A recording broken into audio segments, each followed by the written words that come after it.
Hey guys, welcome back to the channel. Thanks so much for clicking. That means a lot. If you guys keep clicking, if you guys keep clicking, I'll keep making. And today we're recapping episode 2 of Survivor 43. Really a complete rebound episode for a season that was really head for the absolute dark and is now going right towards the light. I'm really enjoying what they're trying to do here. The casting for specifically the red and yellow tribes is honestly fantastic. It's just that blue tribe, but I'll take it. I think this was a great improvement from last episode, and in this video, I'm going to go through everything that happened in this second episode to make it so good, and also some of these small negatives. If you haven't already, like, share, subscribe, do all that good stuff because it's free, it's easy, and it really helps the channel out. Okay, so the first thing is Baka comes back from Tribal, where they voted out Mariah over Owen, and Owen kind of says, "Oh, thank you so much for keeping me, guys. I really trust you a lot." And the next morning, we kind of see Gabler deteriorating. So, we see him physically just not being all there. Gabler, is someone who obviously is being kept for his kind of pure strength, but as I believe Ellie puts it, he's no help to us if he's on the ground laying down, just out of pure exhaustion. And so I feel like Gabler is now becoming that physical liability on this Baka or the yellow tribe. We also get clarification on the red tribe alliances, where we see that it's 3 pairs, very similar to last season on that green tribe. There's these 3 pairs, and on this tribe, those pairs are Dwight and Jesse in the middle, and then you have Noelle and Justine on one side, and Cody and Nneka on the other side. So it's very interesting as to how this is going to play out. We also get a scene further and emphasizing how kind of carefree Cody is, where he jumps off a rock ledge and just kind of shows that he's out there to have fun.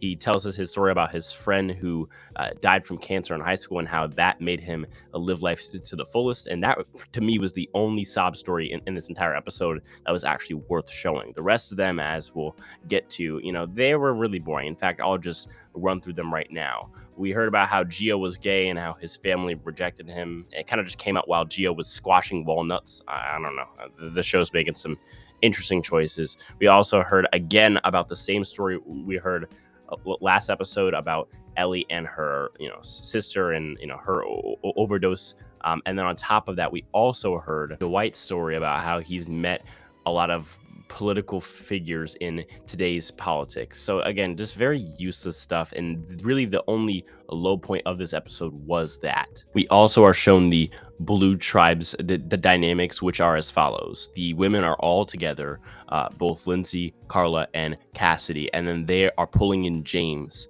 for their 4th number, and that leaves Gio and Ryan, who are a very close pair on the bottom of the tribe, although they think that they're close with Carla, who is kind of wary of their pairness and the fact that they are so close that it's actually kind of threatening. We then go back over to that yellow tribe, where we see that the girls are kind of pairing off, and the guys are seeing that and saying, hey, maybe we should just do a trio and have a 3-1 advantage over the girls. And so at this point, it's Sammy, Gabler, and Owen, at least it seems like, trying to team up on those girls.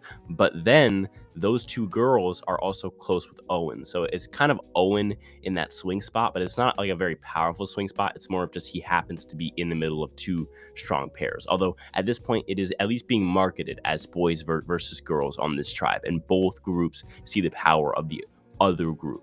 We also see both Janine and Ellie look through Mike's bag to figure out if his idol that was originally said to have expired after 2 tribals, if it expired after 2 tribals in the game, or he went to 2 tribals. Which one is it? Because obviously it's critical. If it's 2 tribals in the game, then it has no power right now. And if it's his next 2 tribals, then it has much more power, and they can't go for him. And it turns out that it is his next 2 tribals, so he's safe for this next tribal that he goes to.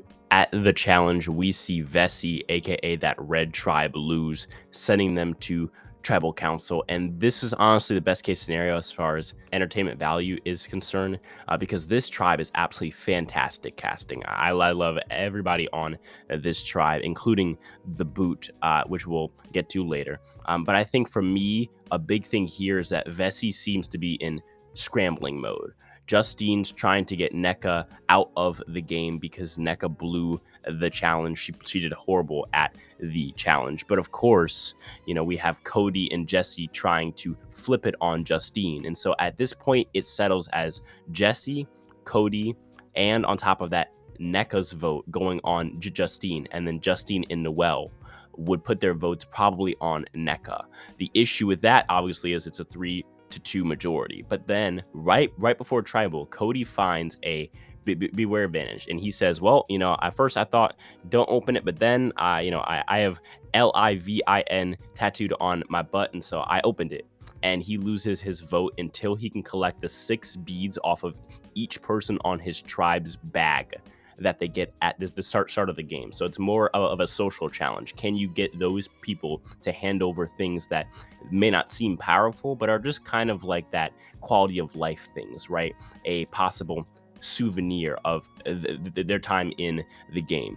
And we don't know if Cody actually gets these 6. We see him tell Jesse and NECA, and then they go to the group and convince 5 people to give their bead to Cody, leaving just Noelle as far as who else needs to give Cody her bead for him to now have an idol. If not, then he doesn't have a vote at tribal tonight. They go into tribal. It's very tense, and at the vote, we find out that Cody did in fact get that last bead. There's like a little flashback, and we see that he did in fact find the bead, which is very exciting. And it wouldn't matter because apparently Jesse tricked Noelle and Justine into splitting their votes up on 2 people, being both Cody and NECA. So it really wouldn't have mattered if he had lost his vote there. But it was very vital that he didn't. And now he has that idol. Dwight couldn't vote. And so the vote ended up being that 3 on Justine, and then both girls split their votes on both NECA and Cody. So Justine, and then 1 vote for NECA and 1 for Cody, sending Justine home. She was shocked. She's walking out of tribal. A great boot, a great 90-minute rebound from last episode's absolutely horrible premiere. I personally love the episode.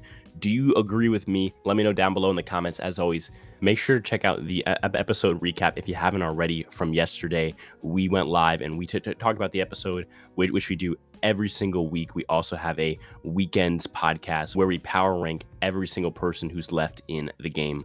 None of this happens without you guys, I'm just a weird guy speaking a weird microphone. So as always, thank you. If that's what I'll talk to you guys in the next one. Peace.